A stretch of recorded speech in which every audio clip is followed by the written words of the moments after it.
உயிரோடு தமிழோடு இணைந்திருக்கிறீர்கள். ஐஎல்சி தமிழ். உயிரோடு தமிழில் அன்பர்களே, அரசியல் களம் தாயகத்திலிருந்து தாயக ஊடகவியலாளர் இரா மைதரன் அவர்கள் இணைகின்றார். வணக்கம் இரா மைதரன். வணக்கம் தனா, அன்புறவுகளுக்கு நேர வணக்கம். அரசியல் கள நிகழ்ச்சியில் இணைந்திருக்கிறோம். உங்களுக்கு வணக்கத்தை தெரிவித்துக் கொண்டு, பலராலும் எதிர்பார்க்கப்பட்ட அரசு தலைவருக்கான தேர்தல் எப்பொழுது வரும் அல்லது பிற்போடுவார்களா என்று நிறைய விவாதங்கள் நடைபெற்றுக் கொண்டிருந்தது. ரணில் விக்ரமசிங்க கூட தேர்தலை பிற்போடலாமோ என்று கூட சில முயற்சிகள் எடுக்கப்பட்டதாக எல்லாம் தகவல்கள் வந்திருக்கின்றது. ஆனால் இப்பொழுது முடிவாக தெளிவாக தெரிகின்றது. 21ஆம் தேதி செப்டம்பர் மாதம் அரசு தலைவருக்கான தேர்தல் நடைபெறப் போகின்றது. தேர்தல் அறிவித்ததனுடைய இந்த நேரம், இந்த நேரத்தில் இவ்வளவு விரைவாக அறிவித்ததுக்கு என்ன காரணம்? அதனுடைய நிலைப்பாடு எவ்வாறு இருக்கின்றது? தெற்கிழங்கையில் எவ்வாறு இந்த தேர்தல் அறிவிப்பை ஏற்றிருக்கிறார்கள் என்று நீங்கள் அவதானிக்கிறீர்கள்? உண்மையில் ஜனாதிபதி தேர்தல் தொடர்பாக நாங்கள் ஏற்கனவே பல நிகழ்ச்சிகளிலே அது தொடர்பான தகவல்களை அவ்வப்போது தெரியப்படுத்தி கொண்டிருந்தோம். அந்த வகையில் இப்போது ஜனாதிபதி தேர்தலுக்கான இறுதிக்கட்ட அறிவிப்பு வெளிவந்திருக்கின்றது. உண்மையிலே ஒரு தேர்தல் ஆணைக்குழு உண்மையிலே ஜனாதிபதி தேர்தல், ஜனாதிபதிக்குரிய பதவிக்காலம், அதை ஏற்கனவே அந்த 6 ஆண்டுகள் ஒரு குழப்பம் உண்டு வந்தது. வழக்கமாக 5 ஆண்டுகள் ஜனாதிபதி பதவிக்காலம், அதை 6 ஆண்டுகளாக நீடிக்கின்ற ஒரு குழப்பம் இடம்பெற்றது. அதை சாதகமாக பயன்படுத்தி இன்னும் 1 வருடங்கள் பதவியை நீடிப்பு செய்வதற்கு முயற்சி எடுக்கப்பட்டது. அந்த முயற்சிகள் எல்லாம் கைகூடாத நிலைமையில்தான் நீதிமன்றம் ஊடாக அந்த விடயங்களுக்கு ஒரு முடிவு கட்டப்பட்ட நிலையில், உண்மையில ஒவ்வொரு நாட்டிலும் அந்த நடைமுறை இருக்கின்ற ஒரு ஜனாதிபதியுடைய பதவிக்காலம் முடிவடைகின்ற போது தேர்தல் அறிவிப்பதற்கு அதற்கு முன்னர் இத்தனை நாட்களுக்கு முன்னர் அந்த ஜனாதிபதி தேர்தலை அறிவிக்க வேண்டும் என்கின்ற அந்த தேர்தல் தேதி அறிவிக்கப்பட்டு அவகாசம் இருக்கின்றது. வேட்பு மனுக்கள் தாக்கல் செய்வதற்கான ஒரு அவகாசம், பின்னர் அந்த வேட்பு மனுக்கள் பரிசீலனை செய்வதற்கான ஒரு அவகாசம் வழங்கப்பட வேண்டும். அதற்கு பின்னர் தேர்தல் வாக்கெடுப்பை நோக்கி நகர வேண்டும். ஆகவே இது கட்டங்கட்டமாக ஒரு தேர்தல் என்று சொன்னால் ஜனாதிபதியோட பதவிக்காலம் நிறைவடைகின்ற நேரத்திலிருந்து இந்த கால எல்லைக்குள் காலக்கிரமத்திலே இந்த விடயங்கள் படிமுறை ரீதியாக நடைபெற வேண்டும் என்கின்ற ஏற்பாடு இருக்கின்றது. அந்த ஏற்பாட்டின் அடிப்படையில் தான் தேர்தல் ஆணையாளருக்கு, அதாவது தேர்தல் ஆணையருக்கு அந்த அதிகாரம் கிடைத்தது. அந்த அதுக்குரிய கால எல்லை நெருங்கிய போது தன்னியல்பாகவே தேர்தல் ஆணைக்குழுவுக்கு அந்த அதிகாரம் கிடைத்தது, ஜனாதிபதி தேர்தலை நடத்துவது தொடர்பான ஒரு தீர்மானத்தை எடுப்பதற்கு. அந்த அடிப்படையிலே அவர்கள் தீர்மானித்து தேர்தல்கள் ஆணைக்குழு செப்டம்பர் மாதம் 21ஆம் தேதி ஜனாதிபதி தேர்தலுக்கான வாக்கெடுப்புக்கான திகதியை அவர்கள் அறிவித்திருக்கின்றார்கள். அறிவித்த தினத்திலிருந்து ஆகஸ்ட் மாதம் 15ஆம் தேதி நினைக்கின்றேன், அதுவரை வேட்பு மனுக்கள் தாக்கல் செய்ய முடியும். அந்த கால விடயங்களை அறிவித்திருக்கின்றார்கள். இதிலிருந்து தேர்தல் பிரச்சார நடவடிக்கைகள் ஆரம்பித்து விட்டன. இப்போதைய நிலைமையிலே அந்த முடிவு, அதாவது ஒரு முடிவு தெரிந்திருக்கின்றது. செப்டம்பர் 21ஆம் தேதி தேர்தல் நடைபெறுவதற்கான ஒரு திகதி அறிவிக்கப்பட்டுவிட, இப்போதைத்தான் உள்ளூராட்சி மன்ற தேர்தலுக்கும் திகதிகள் அறிவிக்கப்பட்டு வேட்பு மனுக்கள் தாக்கல் செய்யப்பட்டு தேர்தல் வாக்கெடுப்புக்கு அடுத்த கட்ட பணிகள் இறுதி கட்டத்தை அடைந்த நேரத்தில் தான் திடீரென தேர்தல் ஒத்திவைக்கப்பட்டது எல்லோருக்குமே நினைவு இருக்கின்றது. ஆகவே இந்த தேர்தலும் என்ன நடக்கும் என்று தெரியாது. இந்த அரசியல் சூழல்கள் அவர்கள் எந்த தேர்தலையுமே முகம் கொடுக்க முடியாத ஒரு நிலைமைதான் இன்று இலங்கையிலே இருக்கின்றது. நாங்கள் தொடர்ச்சியாகவே பல்வேறு நிகழ்ச்சிகளிலே கூறி வருவதை போன்று இலங்கையினுடைய நிலைமை என்பது தற்போதைய அரசாங்கம் இதனுடைய அறிவிப்புகளின் ஊடாக ஒரு பிரச்சார பாணியிலே நாடு முன்னேற்றத்தை நோக்கி சென்று கொண்டிருக்கின்றது, நெருக்கடியிலிருந்து மீண்டு விட்டது என்பதாக அவர்கள் கூறிக்கொண்டாலும், யதார்த்தபூர்வமான நிலை என்பது நாடு ராஜபக்சேக்களுடைய ஆட்சி அதிகாரத்திலிருந்து விரட்டி அடிக்கப்பட்ட போது எவ்வாறான ஒரு நிலைமை இருந்ததோ அந்த நிலைக்கு எந்தவித மாற்றமும் இல்லாமல் இருக்கின்றது. அது சில கண்துடைப்பு நடவடிக்கைகளினூடாக, சில கண்துடைப்பு நடவடிக்கைகள், அந்த கண்கட்டு வித்து என்று சொல்வார்கள், அதே போன்று அந்த கண்கட்டு வித்தைகளினூடாக சில விடயங்கள் இங்கே ஒரு மாற்றம் இந்த அரசாங்கத்தின் மூலமாக மாற்றம் இடம்பெற்றதாக கூறிக்கொண்டாலும் உண்மையிலே அப்படியான எந்த விடயங்களுமே இங்கே இல்லை. அந்த ஒரு பின்னணியில் தான் தேர்தலை முகம் கொடுப்பதற்கு, எந்த வகை தேர்தலாக இருந்தாலும் அதை முகம் கொடுப்பதற்கு இந்த அரசாங்கம் பயந்து கொண்டிருந்தது. இவர்கள் நாட்டினுடைய எதிர்காலம் உறுதித்தன்மை என்பவற்றின் பின்னால் ஒளிந்து கொண்டு, என்றால் இவர்கள் இதை வெளிப்படையாக கூறாமல், அதாவது மக்களை தேர்தல் ஒன்றின் மூலமாக மக்களை சந்திப்பதற்கு ஒரு வக்கற்ற நிலைமையில் இருக்கின்ற இந்த அரசாங்கம் அதை மூடி மறைத்து கொண்டு வார்த்தை ஜாலங்களின் ஊடாக நாட்டினுடைய எதிர்காலம் பொருளாதார நெருக்கடியில் இருக்கின்றது, ஆக இப்போது ஒரு தேர்தலுக்கு முகம் கொடுப்பதன் ஊடாக ஒரு உறுதியற்ற தன்மை ஏற்படும், ஒரு ஆட்சி மாற்றம் ஒன்று ஏற்படுமாக இருந்தால் அது மேலும் நாட்டை படு பாதாளத்துக்கு தள்ளிவிடும். ஆகவே இப்போது இந்த நெருக்கடியிலிருந்து கொண்டு வந்த இந்த அரசாங்கமே அதை ஒரு இறுதி வரை முன்னகர்த்தி ஒரு நாட்டை ஒரு பழைய நிலைமைக்கு கொண்டு வருவதற்கு ஆவண செய்ய வேண்டும். இந்த நேரத்தில் தேர்தல் என்பது இதைத்தான் நீதியரசர் சி வி விக்னேஸ்வரன் அவர்களும் ரணில் விக்ரமசிங்கவுக்கு வக்காலத்து வேண்டி அண்மை காலம் வரை தொடர்ச்சியாக அந்த கருத்தை அவர் வெளிப்படுத்தி வருகின்றார். அவை அப்படியான ஒரு நிலைப்பாட்டை அவர்கள் முன்வைப்பது என்பது தங்களுடைய இயலாமையை மூடி மறைப்பதற்கு இவர்கள் இதை செய்கின்ற ஒரு தந்திரோபாயமாகத்தான் இந்த வார்த்தை ஜாலங்கள் இருக்கின்றன. ஆகவே இவர்கள் எந்த நேரத்திலும் ஒருவேளை நிலைமைகள் ஒரு கைமீறி செல்கின்ற நேரத்திலே உள்ளூராட்சி மன்ற தேர்தலை போன்று ஏதாவது ஒரு காரணங்களை கண்டுபிடித்து இல்லை ஏதாவது ஒரு அசம்பாவிதங்களை ஒரு அசாதாரண நிலைமைகளை ஏற்படுத்தி தேர்தலை பிற்போட்டால் கூட ஆச்சரியப்படுவதற்கில்லை. ஆனால் இப்போதைய நிலைமையிலே அறிவிப்புகளின்படி செப்டம்பர் 21 இலங்கையினுடைய 9வது அரசு தலைவரை தெரிவு செய்வதற்கான தேர்தல் செப்டம்பர் 21 நடைபெறும் என்பது இப்போது உறுதி செய்யப்பட்டிருக்கின்றது. நிச்சயமாக நீங்கள் கூறுவது போல் இவர்களை நம்பவே முடியாது. இனி இந்த அறகிலே போராட்டத்துக்கு பின் இவர்கள் தேர்தலுக்கு முகம் கொடுக்க முடியாது என்பதை அந்த சிங்கள மக்கள் வெளிப்படுத்தி கொண்டிருக்கிறார் என்பதை நீங்கள் இங்கே கூறுகின்றீர்கள். நன்றி. ஆனால் என்னவென்றால் 6 மாதங்களாக அரசு தலைவருக்கான தேர்தல் தொடர்பாக பேசிக் கொண்டிருக்கிற நேரத்தில் நான் நினைக்கிறேன் இதுவரையில் ஒரு 20 பேருடைய பெயராவது நான் வானொலியில் நாங்கள் நிகழ்ச்சியை நடத்தும் பொழுது அவர்களுடைய பெயர்களை கூறியிருக்கிறேன். உங்களுக்கு தெரியும், முக்கியமாக 3 பேர் இருக்கிறார்கள். ரணில் விக்ரமசிங்க, சஜித் பிரேமதாச, அனுர குமர திசாநாயக்க. இவர் 3 பேரையும் தவிர இன்னும் எத்தனை பேர் இந்த தேர்தல் போட்டியில் களமிறங்கி இருக்கிறார்கள்? உண்மையிலே நேற்றைய நிலவரத்தின்படி 12 வேட்பாளர்கள் இப்போது உறுதி செய்யப்பட்டிருக்கின்றார்கள். ஆனால் உண்மையில் நீங்கள் குறிப்பிட்டதை போன்று ஒரு 20க்கும் மேற்பட்ட வேட்பாளர்கள் இந்த முறை ஜனாதிபதி தேர்தலிலே களமிறங்குவார்கள்.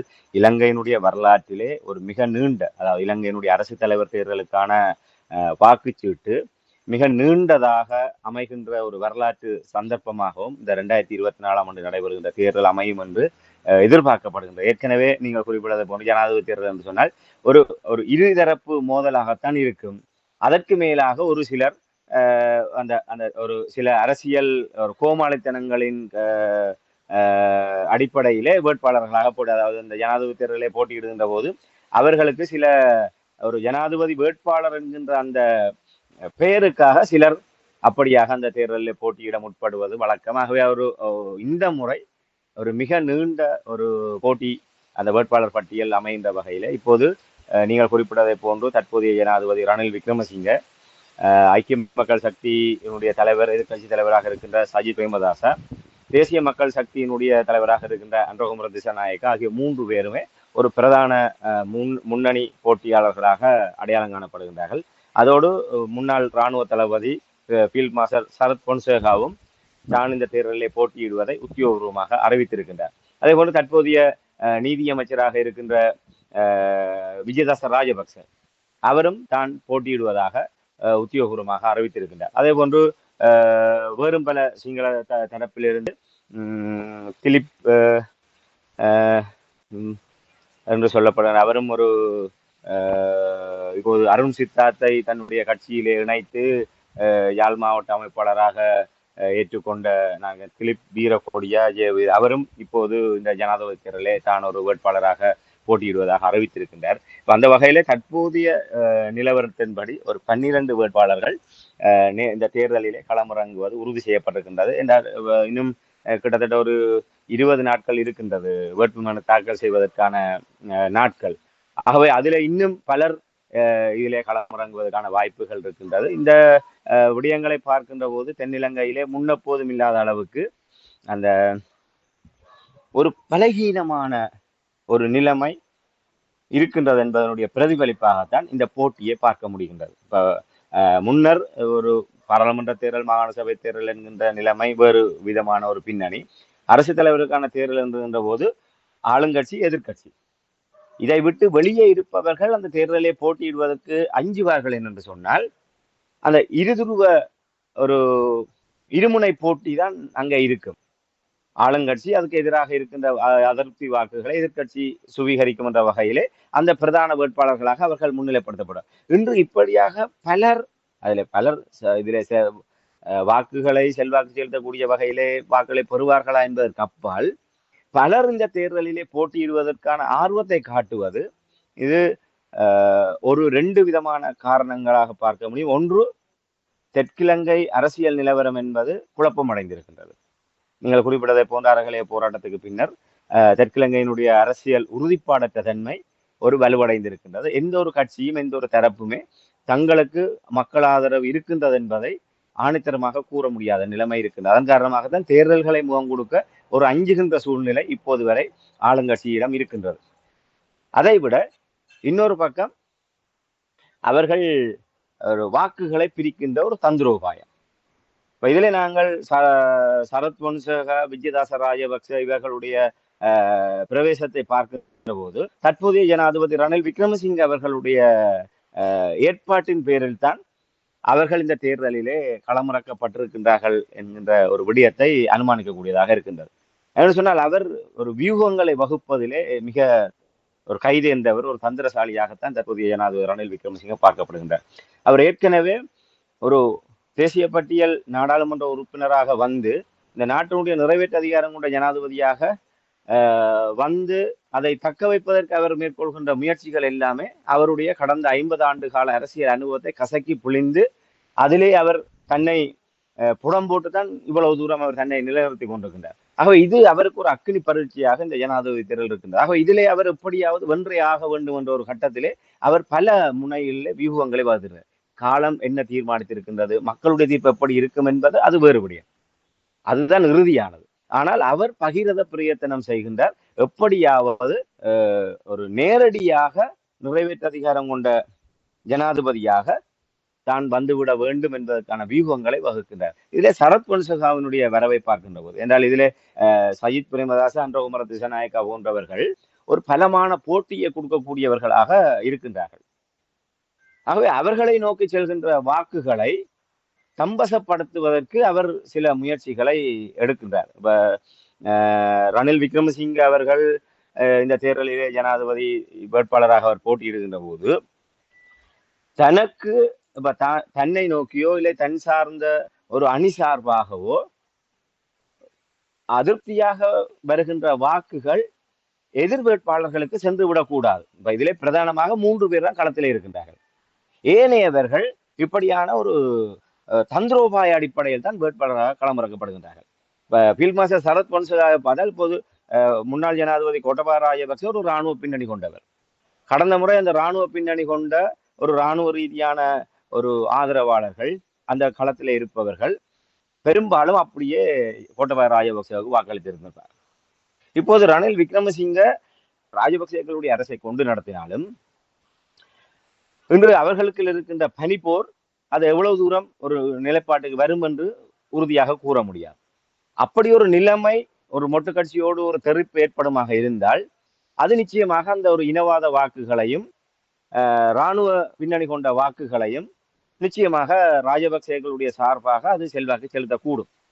ஆகவே அவர்கள் இதிலே ஒரு முடிவெடுக்கின்ற போது அந்த வாக்குகள் ரணில் விக்ரமசிங்க கிடைக்காமல் எதிர் வேட்பாளர்களுக்கு செல்வதற்கான வாய்ப்புகள் இருக்கின்றது.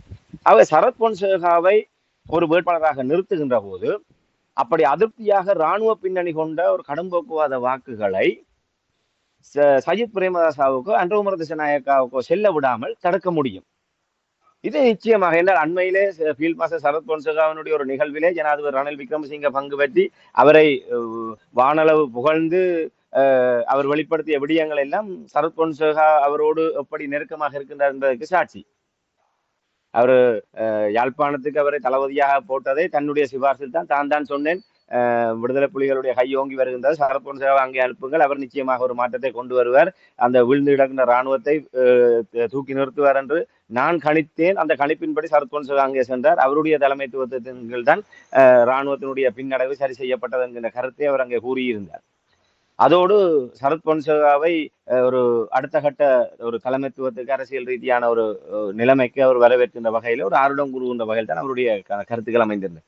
அவை இப்ப வருகின்ற இப்படியான தகவல்களும் தென்னிலங்கையிலிருந்து வருகின்ற தகவல்களை அவதானிக்கின்ற போது தற்போதைய ஜனாதிபதி ரணில் விக்ரமசிங்கவனுடைய ஒரு ஒரு பி பிளானாக அவருடைய ஒரு பினாமி வேட்பாளராகத்தான் சரத் பொன்சேகா களமிறக்கப்படுகிறார். அது இப்படியான நோக்கத்தில் விஜயதாச ராஜபக்ச வேட்பாளராக களமிறக்கப்படுவது அவர் இப்போது எஸ்எல்எப்பின்னு சொல்லப்படுகின்ற ஸ்ரீலங்கா சுதந்திர கட்சியினுடைய தலைமை போட்டி இப்போது மைத்திரிபால தரப்புக்கு இவர்களுக்கு முடிய ஒரு கடும் முட்டல் முதல் சென்று கொண்டிருக்கின்றது.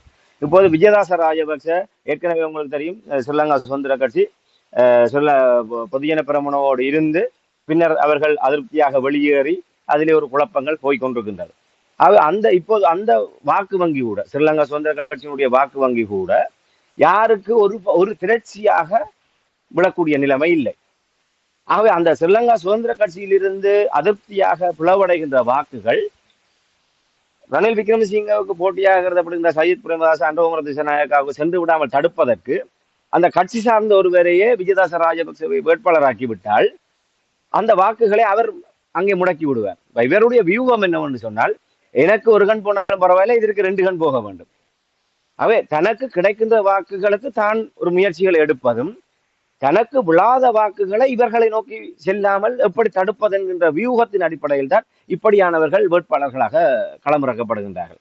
அதிலே பிரதானமாக சரத் பொன்சேகாவும் விஜயதாச ராஜபக்சவும் இப்படியான ஒரு வாக்குகளை தென்னிலங்கையிலே ஒரு பிரதான ஸ்ரீலங்கா சுதந்திர கட்சிக்கு இன்றும் ஒரு வாக்கு வங்கி இருக்கின்றது. அது இவர்களுக்கு சுவரிவிடக்கூடாது என்கின்ற வகையில். ஆனால் ஸ்ரீலங்கா சுதந்திர கட்சியினுடைய தயாசிறி ஜெயசேகர தாங்கள் இன்னும் எங்களுடைய கட்சி சார்பாக யார் வேட்பாளர் என்பதை தாங்கள் தீர்மானிக்கவில்லை, யாருக்கு ஆதரவு என்பதை தீர்மானிக்கவில்லை. விஜயதாச ராஜபக்ச எங்களுடைய கட்சியினுடைய உத்தியோக வேட்பாளர்கள் என்கின்றபடியாத்தை அவர் அறிவித்திருக்கின்றார். ஆனால் அவர் அந்த கட்சியினுடைய முக்கிய பொறுப்பில் இருக்கிற ஒருவர், தற்போதைய அமைச்சராக இருக்கின்றார். அவை அவருடைய இவர்கள் என்னதான் கூறினாலும் அவருக்கு என்று சொல்லி ஒரு கணிசமான ஒரு ஆதரவு வட்டம் இருக்கு.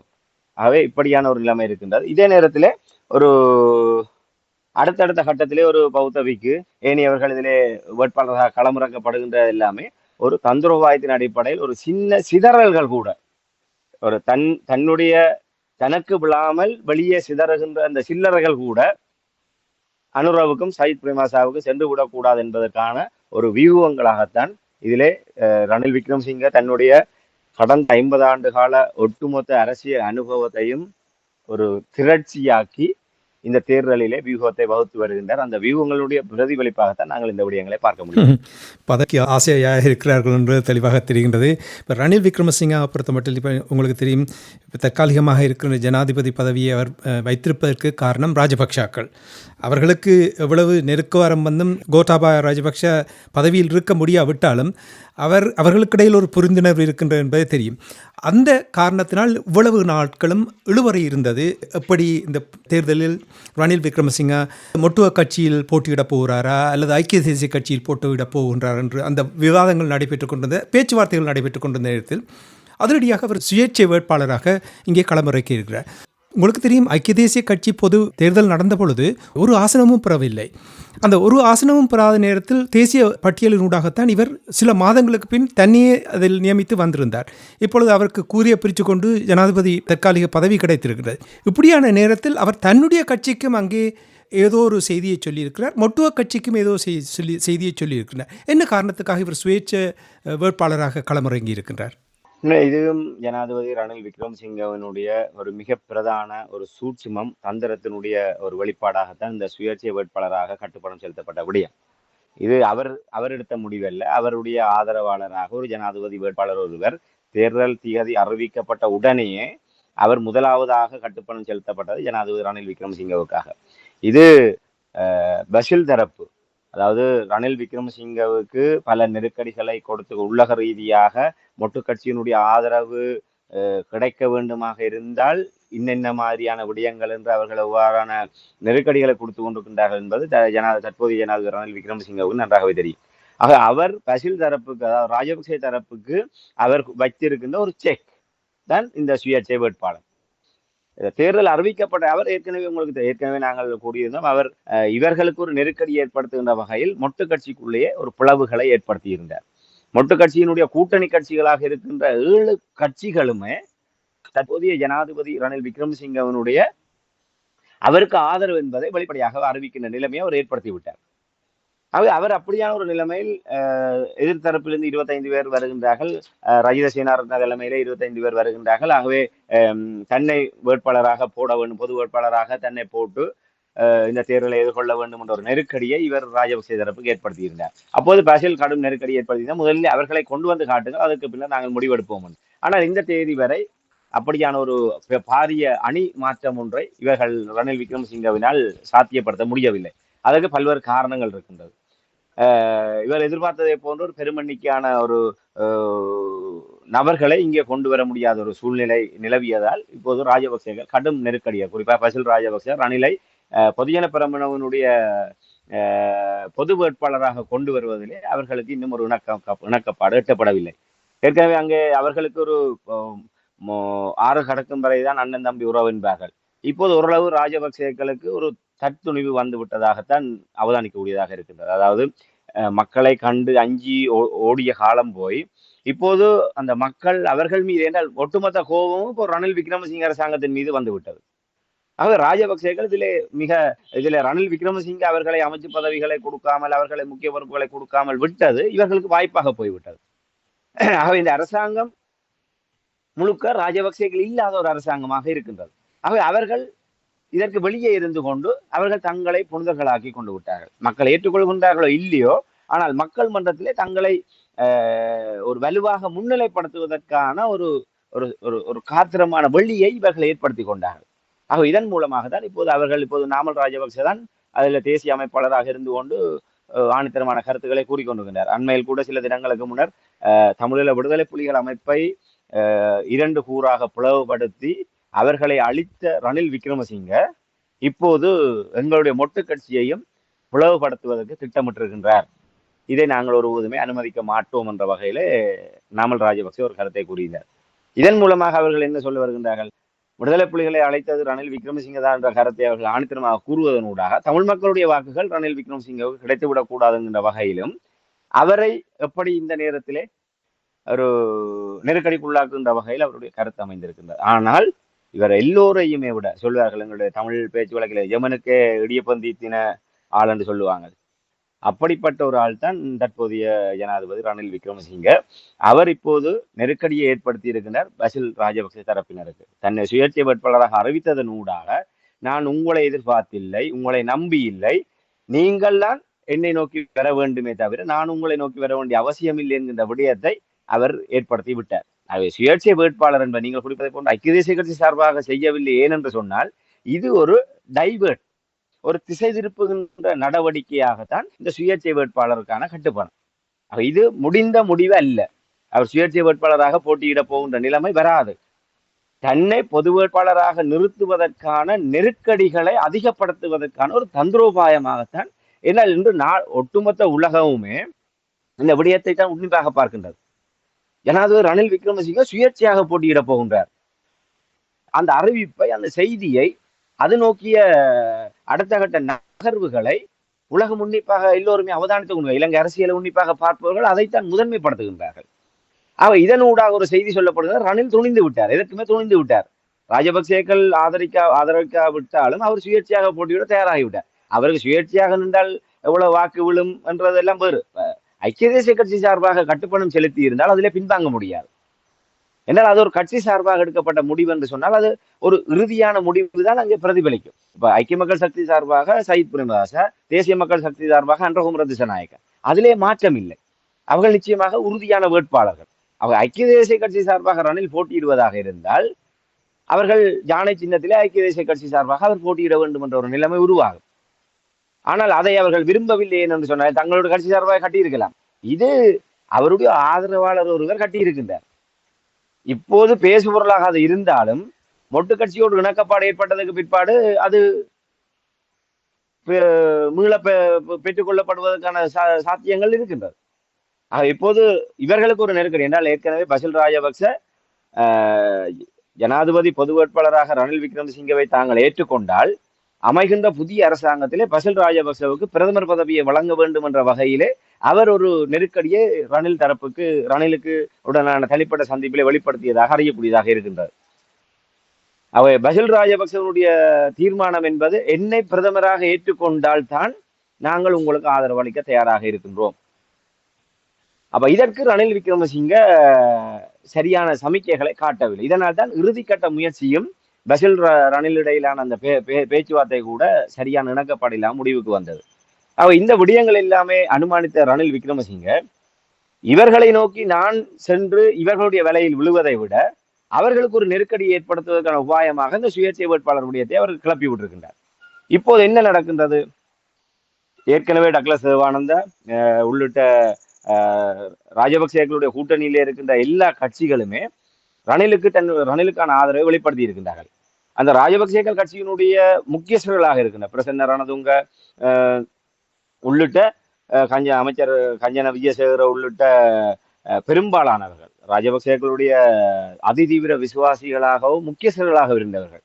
இந்த அரசாங்கத்திலே அமைச்சர் பதவிகளை பெற்றவர்கள் மிக தீவிரமாக ரணில் விக்ரமசிங்க ஆதரிக்கின்றார்கள். இப்போது அவர்கள் போர்க்கொடி தூக்க வலிக்கிட்டு விட்டார்கள். அவர்களுடைய போர்க்கொடி எப்படி? இதுவரை ரணில் தான் பசில் தரப்போடு நேரடியாக பேரம் பேசுகின்ற நிலைமை இருந்தது. இப்போது ராஜபக்சேக்களுடைய கட்சிக்குள்ளேயே தலைமைக்கு எதிரான ஒரு போராட்டத்தை இவர் ஏற்படுத்தி விட்டார். ரணில் விக்ரமசிங்கவை பொது வேட்பாளராக ஏற்றுக்கொள்ளுமாறு நெருக்கடிகளை அவர்களே ஏற்படுத்துகின்ற சூழ்நிலையை இந்த சுயேட்சை வேட்பாளர் நிலைமை கொண்டு வந்திருக்கின்றார். ஆனால் பாருங்கள் அவருடைய வியூகம் எப்படி இருக்கின்றது என்று. அவர் ரணில் விக்ரமசிங்கவினுடைய ஒரு தந்திரமாக எப்படி சரத் பொன்சேகா, விஜயதாச ராஜபக்ச போன்றவர்களை வேட்பாளர்களாக களமிறக்குவதற்கு அவர் ஒரு பின்னணியிலே இருந்து செயல்படுகின்றாரோ, அதே போன்று சுயேட்சை வேட்பாளரும் அவருடைய இந்த ஆடுபுலி ஆட்டத்தினுடைய ஒரு பிரதான நகர்வாகத்தான் நாங்கள் அதை பார்க்க முடியும். நிச்சயமாக இது ராஜபக்சே தரப்பினருக்கு அவரால் வைக்கப்பட்ட ஒரு செக்காகத்தான் நாங்கள் பார்க்க முடியும். இதை மீறி அவர்கள் இல்லை நாங்கள் ஒரு வேட்பாளரை நிறுத்தப் போகின்றோம் என்ற வகையில் இவர்கள் செயல்படுவார்களா என்பதை பொறுத்திருந்தான் பார்க்க வேண்டும். பெரும்பாலும் தற்போதைய ஜனாதிபதி ரணில் விக்ரமசிங்க ஏற்படுத்திய இந்த உள்கட்சி கலகத்தை அது வெற்றி பெற்று இறுதியிலே பொதுஜன பெரமுன கூட்டணியினுடைய பொது வேட்பாளராக ஜனாதிபதி ரணில் விக்ரமசிங்க ஏற்றுக்கொள்ளப்படுவதாக அறிவிக்கப்படுகின்ற அறிவிப்பு மிக விரைவில் வருவதை நாங்கள் எதிர்பார்க்கலாம் என்பதை நாங்கள் இந்த நேரத்தில் சொல்லிக்கொள்ள முடியும். பதவிக்காக கட்சியினுடைய பெயரையும் தூக்கி எறிவதற்கு தயாராக இருக்கிறார். இது எல்லாமே அவர்களுடைய திட்டமாக இருக்கும். அதை முடிந்த பின்பு அவர் ஐக்கிய தேசிய கட்சிக்கு கீழே தானே செல்வார். இது எல்லாம் பதவிக்காகத்தான் இந்த விளையாட்டு நடக்கின்றது. இன்னொரு விடயத்தை பார்ப்பதற்கு முன்னதாக சுருக்கமாக இப்போ ஆரம்பத்தில் கருத்து கணிப்பு பார்க்கும் பொழுது அனுரகுமார திசாநாயக்கா முன்னிலையில் நின்றதாக கூறியிருந்தோம். ஆனால் இப்பொழுது வருகின்ற கருத்து கணிப்பை பார்க்கும் பொழுது சஜித் பிரேமதாசா முதலாவதாகவும் அனுரகுமார திசாநாயக்கா இரண்டாவதாகவும் மூன்றாவதாகவும் ரணில் இருப்பதாக கூறப்படுது. இது தொடர்பாக ஏதாவது அறியக்கூடியதாக இருந்ததா? உண்மையிலே இந்தியா போன்ற நாடுகளிலே அந்த கருத்து கணிப்புகளை நடத்துவதற்கென்று ஒரு பல்வேறு ஊடக நிறுவனங்கள் அதுக்கென்று இருக்கின்ற பிரத்யேகமான நிறுவனங்கள் எல்லாம் இருக்கின்றன. அவர்கள் அந்த பொறிமுறை ஊடாக தேர்தலுக்கு முன்னரும் வாக்களிப்புக்கு பின்னருமாக அந்த வாக்களிப்பு அந்த சொல்வாங்க எக்ஸிட் போலிங்னு சொல்வார்கள். அந்த அப்படியான ஒரு நேரத்திலும் அவர்கள் அந்த கருத்து கணிப்புகளை நடத்தி அது பெரும்பாலும் ஒரு கிட்டத்தட்ட ஒரு அன்னளவான முடிவுகளை பிரதிபலிக்கக்கூடியதாக இருக்கும். ஆனால் இலங்கையிலே அப்படியாக ஒரு கருத்து கணிப்புகள் என்பது அப்படி ஒரு நிறுவனங்கள் ஒரு கருத்து கணிப்புகளை தொடர்ச்சியாக அந்த கருத்து கணிப்புகளுக்குரிய அடிப்படையிலே ஒரு பரந்துபட்டதான கருத்து கணிப்புகள் என்பது ஒரு நிறுவனமயப்படுத்தப்பட்டதாக இங்கே இல்லை. ஒரு பொது வழியிலே இப்ப நாங்கள் ஆரம்பத்திலே கூறியது கூட இப்ப சமூக வலைத்தளங்களையும் ஒரு பொதுவான நிலையை நோக்குகின்ற போது அன்றகுமார திசாநாயக்காவுக்கான இளைஞர்கள் அவர்களை நோக்கியதாக இருக்கின்றார்கள். இளைஞர்களும் அந்த சமூக வலைத்தளங்களை பயன்படுத்துபவர்களும் அன்றகுமார திசாநாயக்காவை ஆதரிக்கின்ற அதனுடைய பிரதிபலிப்பாக சமூக வலைத்தளங்களிலே ஒரு சுயாதீனமாக மேற்கொள்ளப்படுகின்ற கருத்து கணிப்புகளிலே அதற்கு அதிகமான ஒரு ஆதரவு இருப்பதை காணக்கூடியதாக இருந்தது. ஒரு உதாரணத்துக்கு அந்த மாற்றம் என்பது இளைஞர்களிடம் தான் ஏற்படக்கூடிய ஒன்று இருக்கின்றது. இளைஞர்கள் தீர்மானித்து விட்டால் அந்த இளைஞர்கள் அவர்கள் சார்ந்த குடும்பங்களையும் தங்களுடைய முடிவுகளுக்கு ஏற்ற மாதிரி மாற்றக்கூடிய வல்லமை பெற்றவர்களாக இருப்பார்கள். அதுதான் அந்த அறகலைய போராட்டத்தினுடைய ஒரு நிலைமை. இன்று தமிழ்நாட்டிலும் நாம் தமிழர் கட்சிக்கான ஒரு ஆதரவு தளம் என்பது இளைஞர்கள் அந்த கட்சியை நோக்கி ஈர்க்கப்பட்டு இளைஞர்கள் அந்த கட்சிக்கான வாக்காளர்களாக நிரந்தரமாக மாற்றப்படுகின்ற போது அவர்கள் தங்களுடைய தாய் தந்தையர்கள் சகோதரர்கள் என்ன தங்களுடைய குடும்பத்தினரை அந்த கட்சியை நோக்கி வாக்களிக்க வைக்கின்ற ஒரு நிலைமை வளர்ச்சியின் காரணமாகத்தான் அந்த கட்சியினுடைய வாக்கு சதவீதம் என்பது தொடர்ச்சியாக அதிகரித்து வருகின்றது. அதே நிலைமைதான் இங்கே அனுரகுமார திசாநாயக்கா தரப்பினர் பார்க்கப்படுகிறது. எந்த வேட்பாளரையும் விட அனுரகுமார திசாநாயக்கா தரப்பினருக்கு ஒரு இளையவர்களுடைய தென்னிலங்கையில இருக்கின்ற இளையவர்களுடைய ஒரு ஆதரவு அவர்கள் பக்கம் இருக்கின்றது. அந்த அலை இளையவர்களுடைய ஒரு மாற்றத்தை எதிர்நோக்குகின்ற ஒரு அலை அனுரகுமார திசாநாயக்கா பக்கம் இருக்கின்ற காரணத்தினால் அந்த பிரதிபலிப்பு ஒரு ஒரு ஒரு உதாரணத்துக்கு ஒரு 5 லட்சம் இளைஞர்கள் அனுரகுமார திசாநாயக்கா பக்கம் இருக்கின்றார்கள் சொன்னால் அதை நாங்கள் ஒரு 20 லட்சமாகவோ 25 லட்சமாகவும் அந்த வாக்கை நாங்கள் பார்க்க முடியும் என்றால் அப்படி செல்வாக்கு செலுத்தக்கூடிய நிலைமை இருக்கின்றது. அதே நேரத்தில் சஜித் பிரேமதாசாவுக்கு அப்படியாக ஒரு ஏகோபித்த நிலைமை வரக்கூடிய நிலைமை என்பது இல்லை. இப்ப ஒவ்வொரு பக்கச்சார்பாக ஒவ்வொரு தரப்பினருடைய ஒரு கருத்து கணிப்புகள், அதாவது தன்னிச்சையான கருத்து கணிப்புகளில் தான் அப்படியான முடிவுகள் வருகின்றது. ஆனால் இப்போதைய நிலைமையில் இப்போ தேர்தல் அறிவிக்கப்பட்டிருக்கின்ற இந்த நிமிடம் வரை இருக்கிற நிலவரம் பிரதானமாக 3 வேட்பாளர்கள். இதிலே ராஜபக்சே தரப்பு ஒரு வேட்பாளரை நிறுத்துமாக இருந்தால் ரணில் விக்ரமசிங்கவுக்கான வெற்றி வாய்ப்பு என்பது அடியோடு மறுக்கப்படும். குறைந்தபட்சம் இந்த போட்டியிலே ரணில் விக்ரமசிங்க நீடிக்க வேண்டுமாக இருந்தால், அது முடிவு எப்படி வரும் என்றதை நாங்கள் கூற முடியாது. ஆனால் அந்த மும்முனை போட்டியிலே ரணில் விக்ரமசிங்க நீடிக்க வேண்டுமாக இருந்தால் பொதுஜன பெரமுன கூட்டணியினுடைய பொது வேட்பாளராக அவர் களமிறங்குகின்ற போதுதான் இவர் அந்த பிரதான போட்டிக்களத்திலே மும்முனை போட்டிக்களத்திலே இருக்க முடியும். ராஜபக்சே தரப்பு ரணிலை கலட்டி விட்டு அவர்கள் தப்பிக்க பெறுகிறாவையோ இல்லை வேறு ஒருவரையோ களமிறக்க முற்படுவார்களாக இருந்தால் 3 முனை போட்டி என்பது இருமுனை போட்டியாக மாறுவதற்கான வாய்ப்புகள் தான் இருக்கின்றது. ஏன்னால் நீங்களே கூறியபோது ஐக்கிய தேசிய கட்சி என்பது காணாமல் போய்விட்டது. அவர்களுக்கான ஒரு நிரந்தர வாக்கு வங்கி என்பது இல்லை. இப்ப இப்படியான நிலைமையில் தான் பசில் ராஜபக்சே தரப்பினருக்கு சவால் விட முடியாமல் இருக்கின்றது. நான் ஐக்கிய தேசிய கட்சி சார்பாக நான் போட்டியிட போகின்றேன் என்று இவரால் அறிவிக்க முடியாதற்கான காரணம் அங்க இருப்பு இல்லை. இருப்பு இருந்தால் தானே ஏதாவது எடுக்க முடியும். சொல்ல சட்டியில் இருந்தால் தான் அகப்பையில் வரும் என்று. அப்படி ஐக்கிய தேசிய கட்சிக்கான ஆதரவு தளம் என்பது இல்லை. இவர் ராஜபக்சேகளை நம்பித்தான் இவருடைய அரசியல் என்பது இருக்கின்றது. ஆகவே அவர்கள் இவர்களை ஆமோதித்தால் மட்டும்தான் இவர் ஒரு முதன்மையான இடத்தை நோக்கி ஒரு வலுவான ஒரு போட்டியை கொடுக்க முடியும். இல்லை என்று சொன்னால் இல்லை. ஆகவே இப்போதைய நிலைமையில ராஜபக்சேக்களுடைய முடிவில் தான் மும்முனை போட்டியா இருமுனை போட்டியா என்கின்ற ஒரு நிலைமை தீர்மானிக்கப்படும். ஆகவே ரணில் விக்ரமசிங்கனுடைய வெற்றி என்பது இவர் எவ்வளவுதான் வியூகம் வகுத்தாலும் இவர் அதற்காகத்தான் அந்த வியூகம் வகுக்கின்றார். தானாக சென்றால் அவர்களுடைய நிபந்தனைகளை ஏற்றுக்கொள்வதற்கான நெருக்கடி ஏற்படும். ஆகவே இந்த வியூகத்தின் ஊடாக அவர்களை தன்னை நோக்கி வர வைத்து விட்டால் தன்னுடைய விருப்பப்படி எதிர்காலத்தை தீர்மானிக்க முடியும். அதாவது ஜனாதிபதி தேர்தல், அதற்கு பின்னரான பாராளுமன்ற தேர்தல் வந்தால் அடுத்த ஜனாதிபதி யார்? இப்போது தினேஷ் குணவர்தன ராஜபக்சேக்களுடைய ஒருவரை தான் பிரதமராக போட்டிருக்கின்றார்.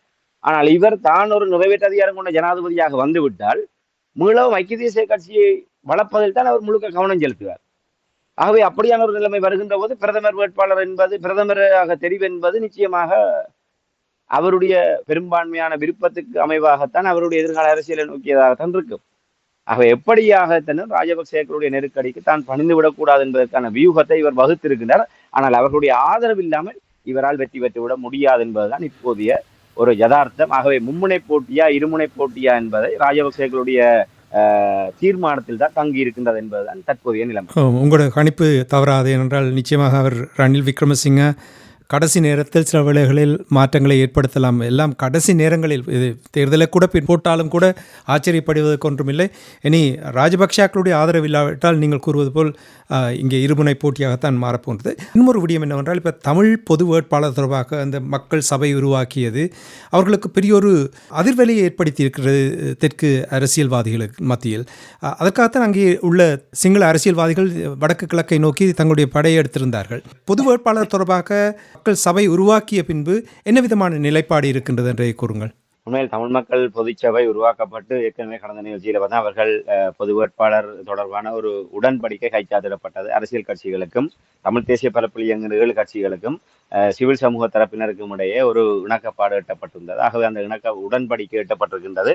அதன் அடிப்படையில் பொது வேட்பாளர் நிறுத்துவது என்கின்ற ஒரு தீர்மானத்துக்கு அவர்கள் வந்துவிட்டார். ஆனால் இப்போது அது நடந்து ஒரு சில நாட்களிலே இப்போது தேர்தல் உறுதியாகிவிட்டது.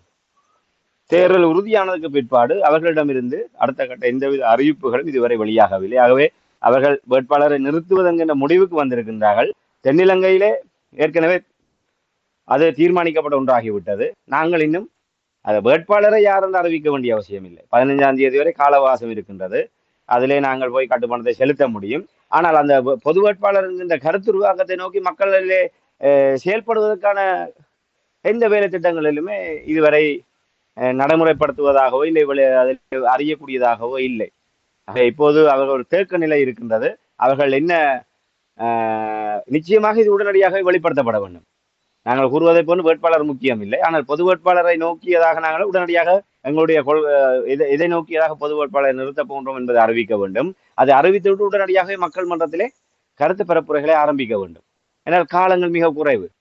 அந்த குறைந்த காலத்துக்குள்ளாகவே நாங்கள் வடக்கு கிழக்கில் எல்லோரையும் ஒருங்கிணைத்து தமிழ் பொது வேட்பாளரை நோக்கியதாக அவர்களை அணிதிரட்ட வேண்டும். நாங்கள் உண்மையிலே ஒரு பல்வேறு மட்டங்களிலே வெறுமனே நாங்கள் எங்களுடைய கிராமங்களோடு எங்களுடைய மக்களோடு மட்டுப்படுத்தப்படுகின்ற விடயம் அல்ல, எங்களுடைய தொடர்புகளின் ஊடாக பல்வேறு முஸ்லிம் தரப்புகள், தென்னிலங்கை தரப்பு விடயங்கள் அப்படியா விடயங்கள் தெரிந்தவர்களோடு நாங்கள் உரையாடல்களை மேற்கொண்டு இந்த விடயங்களை அவதானிக்கின்ற போது தமிழ் பொது வேட்பாளர் விடயத்தை அவர்கள் ஒரு புலிகளுக்கு நிகராக அவர்கள் ஒரு பீதியோடு பார்க்கின்றார்கள்.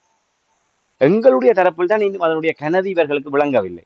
ஏதோ சிறுபிள்ளை விளையாட்டு போன்று இவர்கள் தமிழ் பொது வேட்பாளர் விடயத்தை எங்களுடைய தரப்பினர் பார்த்து கொண்டிருக்கின்றார்கள். ஆனால் தென்னிலங்கையிலே தமிழ் பொது வேட்பாளரை அவர்கள் மிக பீதியோடு எதிர்நோக்கி, எப்போது முன்னர் புலிகள் எப்போது தாக்குதல் நடத்துவார்கள் என்று பீதியோடு எதிர்பார்த்ததை போன்று தமிழ் பொது வேட்பாளர் விடயத்திலே தமிழ் தரப்பு எப்படியான முடிவெடுக்க போகின்றது, அது எப்படியான தாக்கத்தை செலுத்த போகின்றது என்பதை அவர்கள் என்ன எல்லோருடைய கரிசனையும் என்ன மாதிரி முடிவெடுத்துட்டாங்க. உண்மையில அவங்க என்ன கடைசி வரை இதுல உறுதி அனுப்பாங்களோ, எங்களுக்கு இதுல இருக்கிற பலகீனங்கள் தெரியுது. ஆனால் அவங்களை அந்த முன்னெடுப்பையே ஒரு பீதியோட பாத்தீங்கன்னா எங்களை நோக்கி வர்ற சில அழைப்புகள் அப்படியான ஒரு விசாரிப்புகளை அந்த பதட்டத்தை அதுல உணரக்கூடியதாக இருக்கின்றது. அந்த இந்த உடன்படிக்கைகள் கைச்சாத்திடப்பட்டதுக்கு பிற்பாடு கூட சில அழைப்புகள் வந்தது. நேரடியான சந்திப்புகளில் கூட அவர்களுடைய கரிசனை என்பது என்ன மாதிரி இவங்க கடைசி மட்டும் இப்படி போவாங்களோ, தமிழ் பொது வேட்பாளர்ல ஒரு முடிவு எடுத்துட்டாங்களோ, இன்னும் உங்களுடைய முடிவு எடுத்துட்டாங்க உலகக்கு. ஆனா அதுல ஒரு பதட்டம் இருக்குன்னா அவங்க அந்த அறியறதுல பெரிய ஒரு நில எதிர்பார்ப்போட இருக்கிறாங்க. ஆனா நாங்கள் இன்னும் என்ன, நாங்கள் ஏற்கனவே குறிப்பிட்டதை போன்று மக்களை எங்களுக்குள்ளேயே குழப்புறதுக்கு பல பேர் இருக்கிறாங்க. நாங்கள் இன்னும் ஒரு தெளிவான நிலப்பாட்டை மக்களுக்கு சொல்லல. ஆகவே மிக விரைவாக இந்த தமிழ் மக்கள் பொதுச்சபை உடனடியாகவே இந்த தமிழ் பொது வேட்பாளர் விடயத்துல எங்களுடைய நிலப்பாடு என்னன்றதை உடனடியாகவே மக்களுக்கு அறிவித்து அதுக்கான கருத்து பரப்புரைகளை உடனடியாகவே ஆரம்பிக்கிறது தான் ஒரு காலத்தின் ஒரு கட்டாயமான ஒரு நிலைமை இருக்குது. ஆனால் அதை நோக்கியதாக இந்த விடயங்களை நாங்கள் ஒரு வெளிப்படையாகவோ இல்ல உள்ளக ரீதியாகவோ அப்படியான இந்த நகர்வுகளை அறியக்கூடியதாக இல்லை. பொறுத்திருந்து பார்ப்ப நிச்சயமாக அந்த தமிழ் மக்கள் பொதுச்சபையினருடைய அந்த பொது வேட்பாளர் தொடர்பான அடுத்த கட்ட நகர்வுகள் வருகின்ற போது நாங்கள் ஒரு விசேட நிகழ்ச்சியில் தன்னும் நாங்கள் அந்த விடயங்களை எங்களுடைய மக்களுக்கு தெரியப்படுத்த காத்திருக்கிறோம். நிச்சயமாக நாங்கள் அவர்களை உற்சாகப்படுத்தலாம். என்றால் நீங்கள் கூறுவது போல் திட்டங்களோடு வர வேண்டும். ஆனால் இது உடனடியாக ஆரம்பித்த இந்த மக்கள் பொதுச்சபை மெதுவாக இதை ஒரு வீரியம் போல் நீங்கள் சொல்வது போல் காலத்தின் தேவை உடனடியாக செய்ய வேண்டிய எல்லாமே இருக்கும் பொழுது நீங்கள் இரவு பகலாக அந்த திட்டங்களை வகுத்து அதை மக்களுக்கு தெரியப்படுத்துவது முக்கியம். நீங்கள் கூறியது போல் பதட்டத்தில் இருக்கிறார்கள் என்றால் அப்படித்தான் இருக்க வேண்டும். அரசியல் இப்போ நாங்கள் ஒரு தனி இனமாக வாழப்போகிறோம், தனி இனமாக நாங்கள் எங்களுடைய விடயங்களை காட்டும் பொழுது பதட்டத்தை ஏற்படுத்தும் பொழுதுதான் அவர்களும் புரிந்து கொள்வார்கள். இவர்களும் இந்த லட்சியத்தை அடைவதற்காக ஏதோ ஒரு விதத்தில் சிந்தித்துக் கொண்டிருக்கிறார்கள் என்ற அந்த பீதியை ஏற்படுத்த வேண்டும். ஆனால் ஒன்று இங்கே தெளிவாக தமிழர் தரப்பில் தெரிகின்றது. உங்களுக்கு தெரியும், தமிழ் தேசிய மக்கள் முன்னணி எடுத்த முடிவு புறக்கணிக்க வேண்டும் என்று. ஆனால் இப்பொழுது இவ்வளவு பேர் திரண்ட பின்பும் கூட சும்மா புறக்கணிக்க வேண்டும் என்று சொல்லுகிறார்களே தவிர ஒன்று நான் கூறலாம், அதாவது ஒரு முடிவு எடுத்தால் அதிலிருந்து திரும்பி மாறி நல்ல முடிவு எடுப்பதில் எந்த தவறும் இல்லை. இங்கே புறக்கணிப்பதால் எந்த ஒரு விதத்திலும் ஒருத்தருமே உங்களோடு பேச போவதில்லை, ஒன்று கதைக்கப் போவதில்லை. இப்படி ஒரு பதட்டத்தை ஏற்படுத்த முடியாது. அதே நேரத்தில் உங்களுக்கு தெரியும் தமிழரசு கட்சியினுடைய நிலைப்பாடு. தமிழரசு கட்சியும் கூட இந்த கட்சியில் நிறைய பிளவு இருக்கின்றது. சுமந்திரன் தெற்கிலங்கையில் உள்ள அரசியல்வாதிகளை அவர்களை மகிழ்விப்பதற்காகத்தான் அரசியல் நடத்துகின்றார், அவர்களுடைய நிகழ்ச்சிகளில் நடத்துகிறார் என்று தெரியும். தமிழரசு கட்சியிலும் கூட பொது வேட்பாளர் தொடர்பாக மக்கள் பொது சபை தொடர்பாக எந்த ஒரு முடிவும் எடுக்கவில்லை என்று கூறியிருக்கின்றார். அங்கேயும் கூட நிறைய குளறுபடிகள் இருப்பதாக இருக்கின்றது. என்ன நிலைமை? உண்மைதான். முதலில் இந்த தமிழ் தேசிய மக்கள் முன்னணியுடைய விடயத்துக்கு ஒரு பதிலை சொல்லிவிட்டு அங்காலே கடந்து செல்லாமல் நினைக்கிறேன். எங்களுடைய மக்கள், நீங்கள் ஒரு நீண்ட ஒரு அரசியல் தெளிவு பெற்றவர்களாக இருக்கின்றீர்கள். எங்களுடைய உறவுகள் நீங்கள் சீர்தூக்கி பார்க்க வேண்டும். இப்போ நாங்கள் கூறியதை போன்று தமிழ் தேசிய மக்கள் முன்னணி தேர்தலை புறக்கணிக்கின்றதாக அவர்கள் அறிவித்த அறிவிப்பு தென்னிலங்கையில் இந்த சலசலப்பையும் ஏற்படுத்தவில்லை. சில ஒப்பீட்டுக்காக நான் சொல்கின்றேன். ஆனால் தமிழ் பொது வேட்பாளர் ஒருவரை நிறுத்தப் போகின்றோம் என்று ஆரம்பத்திலே ஒரு சின்ன ஒரு கருத்தாடலாகத்தான் அந்த விடயம் ஆரம்பிக்கப்பட்டது. அது ஒரு கட்சியினுடைய இல்லை ஒரு தரப்பினுடைய ஒரு இறுதி முடிவாக அறிவிக்கப்படவில்லை.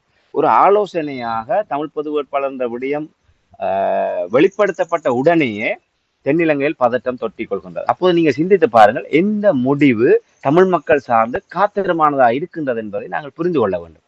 எதற்கு எதிர்வினை வெளிப்படுகின்றது? நாங்கள் புறக்கணிப்பு முடிவை நோக்கி தென்னிலங்கையிலே ஒரு சிறு சலசலப்பு கூட இல்லை. எருமை மாட்டிலே மழை பெய்ததை போன்றுதான் அந்த நிலைமை இருந்தது என்றால், புறக்கணிப்பின் ஊடாக அவர்களுடைய தீர்மானத்திலும் அவர்களுடைய எதிர்பார்ப்பிலுமே எந்தவித தாக்கத்தை செலுத்த முடியாது. அப்போது எப்படி நாங்கள் பேரம் பேச முடியும்? எதுவுமே இல்லை. என்னால் அது 100% சாத்தியப்படுத்த போவதில்லை என்பது அவர்களுக்கு தெரியும். ஆனால் தமிழ் பொது வேட்பாளர் ஒருவரை நிறுத்துவது தொடர்பான கலந்துரையாடல்கள் நடைபெறுகின்ற உடனே ஒட்டுமொத்த தென்னிலங்கை ஊடகங்களும் அரசியல் தரப்பினர் ராஜதந்திரிகள் எல்லோருமே அந்த முழு கவனமுமே யாழ்ப்பாணத்தை நோக்கி இருந்திருந்தால் அங்கே என்ன உரையாடுகின்றார்கள், என்ன முடிவெடுக்க போகின்றார்கள் என்று. அப்ப இதிலிருந்து நாங்கள் முடிவு சொல்ல வேண்டிய அவசியம் இல்லை. இந்த பிரதிபலிப்புகளினூடாக மக்கள் உறவுகள் நீங்கள் புரிந்து கொள்ளுங்கள், தமிழ் மக்கள் சார்பாக எந்த நிலைப்பாட்டை எடுப்பது கால பொருத்தமானது என்பதை இந்த பிரதிபலிப்பினூடாக நீங்கள் புரிந்து கொள்ளுங்கள். அவை எங்கே வருகின்றார்கள் என்று அமெரிக்கா தூதுவர் யூலிஸும் தமிழ் தரப்போடு உரையாடுகின்றார், இந்திய தூதுவர் தமிழ் தரப்போடு ஏன் உரையாடுகின்றார்கள்? தமிழ் பொது வேட்பாளர் தொடர்பாக நீங்கள் என்ன நிலைப்பாடு எடுத்திருக்கின்றீர்கள், அதை குழப்ப முயற்சி செய்கின்றார்கள். இல்லை என்று சொன்னால் ஏதாவது ஒரு திசை திருப்பி தமிழ் மக்களை அதில் தமிழ் தரப்பை அதிலிருந்து விலக வைப்பதற்கு முயற்சிகளை மேற்கொள்கின்றார்கள். நாங்கள் உறுதியான முடிவை ஆரம்பத்திலே எடுத்திருந்தால் அவர்கள் பேரம் பேசுவதற்கு எங்களுடன் வந்திருப்பார்கள், குழப்பி அடிப்பதற்கு வந்திருக்க மாட்டார்கள். நாங்கள் குழப்பி அடிப்பதற்கு ஏற்றவாறு பலகீனமான, அதாவது தமிழ் பொது வேட்பாளர் விடயத்துக்கு தலையையும் தென்னிலங்கை ஆட்சியாளர்களுக்கும் அயல் நாடுகளுக்கும் பிராந்திய உலக வல்லரசுகளுக்கு வாழையும் காட்டி கொண்டு விலாங்கு மீன்களாக எங்களுடைய தரப்பினர் ஒரு நழுவல் போக்கள் இருக்கின்ற காரணத்தினால்தான் அவர்கள் குழப்பி அடிக்க பார்த்தார்கள். இதே உறுதியாக தமிழ் தரப்பு ஒரு 6 மாதத்துக்கு முன்னரே நாங்கள் பொது வேட்பாளர்களை தான் நிறுத்தப் போகின்றோம் என்று அறிவித்திருந்தால் அமெரிக்க தூதரகமும் இந்திய தூதரகமும் அத்தனை பேருமே தமிழ் தரப்போடு ஒரு ஒரு ஒரு உறுதியான சந்திப்புக்கு பேச்சுவார்த்தைக்கு அவர்கள் வந்திருப்பார்கள்.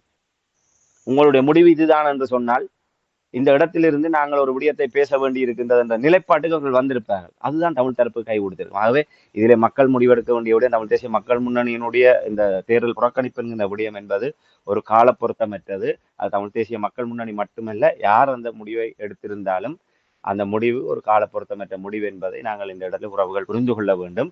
அதை நீங்கள் குறிப்பிட்டதை போன்று சுமந்திரன் அவர்கள் நேற்று முன்தினம் நினைக்கின்றேன் ஒரு ஊடக சந்திப்பிலே அவர் ஒரு கருத்தை கூறியிருந்தார். தமிழ் பொது வேட்பாளர் விடயம் தொடர்பாக தமிழரசு கட்சி எந்த முடிவும் எடுக்கவில்லை, அது ஒரு கால பொருத்தமற்ற நிலைப்பாடு, ஆகவே அதை தமிழரசு கட்சி ஏற்றுக்கொள்ளவில்லை என்கின்ற நிலைப்பாட்டை அவர் அறிவித்திருக்கிறார். தமிழரசு கட்சியினுடைய ஊடக பேச்சாளர் என்ற வகையில் ஒரு கட்சி தன்னுடைய கருத்தாக சொல்லவில்லை. தமிழரசு கட்சியில் அப்படியான முடிவு எடுக்கப்படவில்லை. தமிழரசு கட்சியை சார்பாக தென்னிலங்கை வேட்பாளர்களோடு எதிர்வரும் நாட்களிலே நாங்கள் பேச்சுவார்த்தைகளை நடத்த இருக்கின்றோம். அவர்களோடு பேச்சுவார்த்தை நடத்தி யாருக்கு ஆதரவளிப்பது என்பது தொடர்பாக பின்னர் அறிவிய தரப்படும் என்ற வகையில் தான் சுமந்திரன் அவருடைய கருத்து இருந்திருக்கின்றது.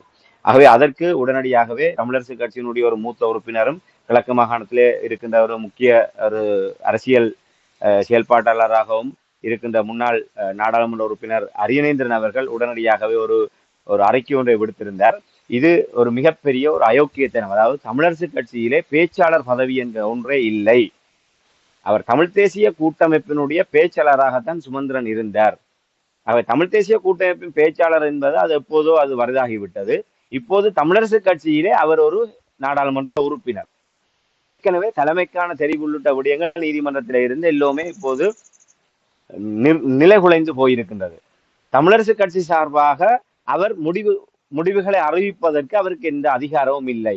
ஆகவே இவர் இதை தவறாக பயன்படுத்தி இருக்கின்றார். மற்றது தமிழரசு கட்சியினுடைய பேச்சாளர் சுமந்திரன் என்ற வகையிலே சொற்பதங்களை பயன்படுத்துவது ஒரு ஒரு அந்த அதிகார துஷ்பிரயோகம் என்ற வகையிலும் அவர் தன்னுடைய விடயங்களை வெளிப்படுத்தினார். அவர் சுமந்திரன் அவர்கள் தமிழரசு கட்சியினுடைய அப்ப ஒரு சாதாரண ஒரு நபராக தன்னுடைய கருத்தை கட்சியின் கருத்தாக அவர் கூறி அதை திசை திருப்ப பார்க்கின்றார் என்ற விடயத்தை அரியநேந்திரன் அவர்களுடைய பதில் கருத்தின் மூலமாக அறியக்கூடியதாக இருக்கிறது. ஆகவே இன்னும் அந்த சுமந்திரன் கழகம் என்பது தொடர்ந்து கொண்டுதான் இருக்கின்றது.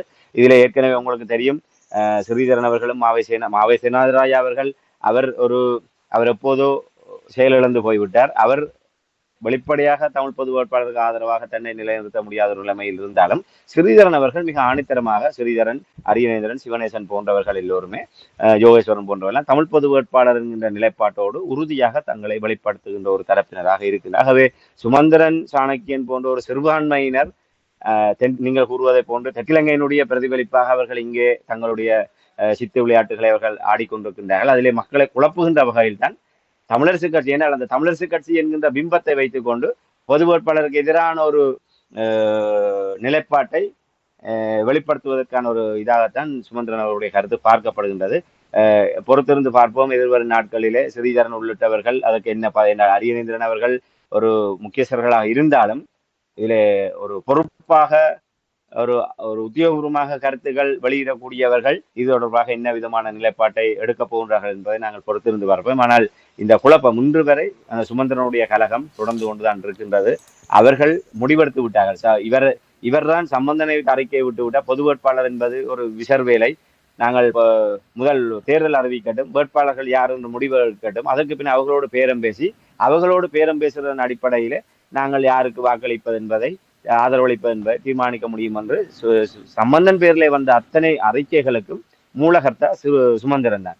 அவர் அதே பாதையில இப்போதும் தொடர்ந்து கொண்டிருக்கிறார். சாணக்கியன், சுமந்திரன் போன்றவர்கள் இப்போது தெற்கிலங்கையோடு பேரம் பேச போகின்றார்கள். ஆனால் அவர்களுக்கு கூட இவர்கள் மீது ஒரு பெரிய ஒரு நம்பிக்கை இல்லை என்பதை நாங்கள் அறியக்கூடியதாக இருக்கும்.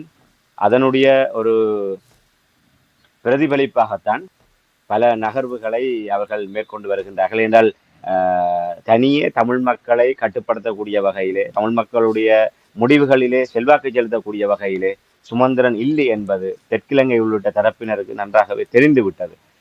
ஒரு தமிழரசு கட்சிக்கு கூட அவரினால் முழுமையாக செல்வாக்கு செலுத்திவிட முடியாது என்ற யதார்த்தத்தை உணர்ந்ததன் காரணமாக தான் இந்தியா தூதுவர்கள் உள்ளிட்டவர்கள் ஸ்ரீதரன் அவர்களை இப்போது வந்து அடிக்கடி சந்திக்கின்ற நிகழ்வுகள் எல்லாம் அவர் இப்போ அந்த கட்சியினுடைய தலைவர் கிடையாது.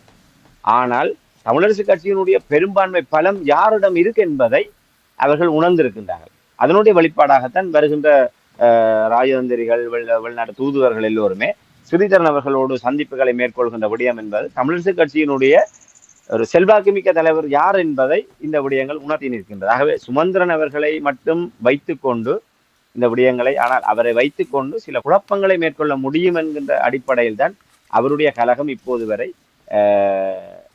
அரங்கேற்றப்பட்டு கொண்டிருக்கின்றது. ஆகவே இதிலே கட்சி ரீதியான முடிவாக நாங்கள் அந்த விடயங்களை பார்க்க முடியாது. ஒரு பெரும்பாலும் சுமந்திரன் அணி இதற்கு எதிராக இருக்கின்றது, தமிழ் தேசிய மக்கள் முன்னணி எதிராக இருக்கின்றது.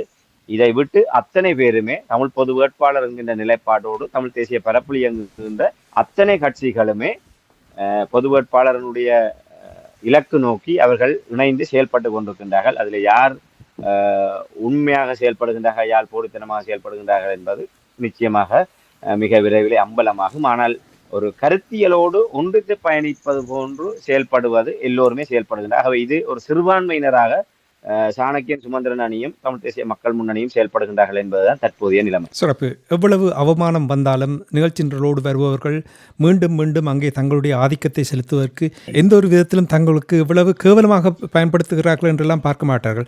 நிச்சயமாக சுமந்திரன் ஒரு சிறந்த ஒரு சட்டத்தரணி, அதற்காக சிறந்த ஒரு அரசியல்வாதி என்று கூற முடியாது. எப்படி நாங்கள் நீதியரசரை பாருங்கள், காலம் சென்ற இராசந்தனை பாருங்கள், என்ன பிரயோசனம்? இவர்கள் எல்லாரும் சட்டத்தரணிகளாக இருந்து அரசியல்வாதிகளாக இருந்து என்ன பிரயோசனம், என்ன தாக்கத்தை ஏற்படுத்தினார்கள்? ஒன்றுமே இல்லை. ஆனால் இங்கே இந்த பொது வேட்பாளர் தொடர்பாக இந்த பொது மக்கள் சபை உருவாகியது, நான் நினைக்கிறேன் இது ஒரு தமிழ் அரசியல் பரப்பில் ஒரு மாற்றத்தை ஏற்படுத்தும் என்று தான் நான் நம்புகிறேன். எனவே இன்றைய அரசியல் கலை நிகழ்ச்சியில் தாயகத்திலிருந்து அங்குள்ள நிலைமைகளையும் தெற்கிலங்கையில் நடைபெற இருக்கின்ற அரசு தலைவருக்கான தேர்தல் தொடர்பான நிலைப்பாடுகளை உயிரோடை தமிழ் உறவுகளுக்கு எடுத்து வந்தமைக்காக அன்பர்கள் சார்பாக நன்றி கூறிக்கொண்டு மீண்டும் இன்னும் ஒரு அரசியல் கலை நிகழ்ச்சியில் இணைந்திருப்போம். அதுவரைக்கும் நன்றி, வணக்கம். ராமேந்திரன். நிச்சயமாக நன்றி, வணக்கம்.